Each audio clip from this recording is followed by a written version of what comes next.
पश्चिम Asia में जारी युद्ध अब खतरनाक मोड़ तक पहुंच चुका है। ड्रोन, मिसाइल और बमों की बरसात के बीच सवाल उठ रहे हैं कि क्या इस विनाशकारी युद्ध को कोई रोक सकता है, और अगर हां, तो क्या ये भारत ही वो देश है जो इस जंग को खत्म करवाने में अपनी भूमिका निभाएगा।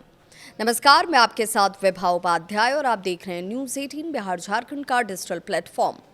दरअसल ईरान और इजराइल के बीच संघर्ष को अब लगभग 2 हफ्ते हो चुके हैं।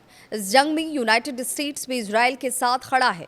ड्रोन और मिसाइलों के लगातार हमलों से पूरा पश्चिम एशिया बारूद के ढेर पर जैसे बैठा नजर आ रहा है। अगर समय रहते इस आग को बुझाया नहीं गया तो इसका असर पूरी दुनिया पर पड़ सकता है।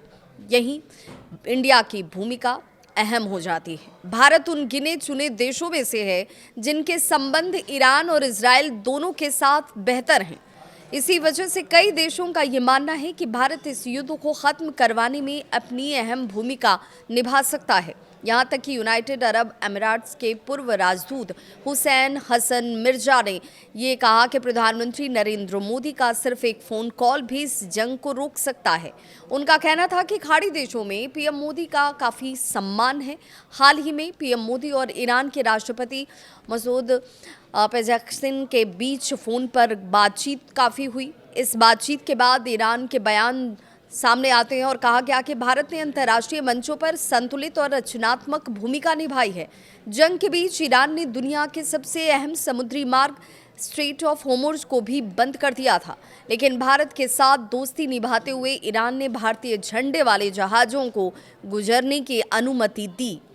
सूत्रों के मुताबिक भारत के विदेश मंत्री सुब्रमण्यम जयशंकर और ईरान के विदेश मंत्री अब्बास अराक्ची के बीच बातचीत के बाद ये फैसला हुआ। ये युद्ध सिर्फ पश्चिम एशिया तक सीमित नहीं है। अगर संघर्ष लंबा चला तो तेल की कीमतें बढ़ेंगी, गैस संकट गहराएगा और दुनिया भर में महंगाई बढ़ सकती है।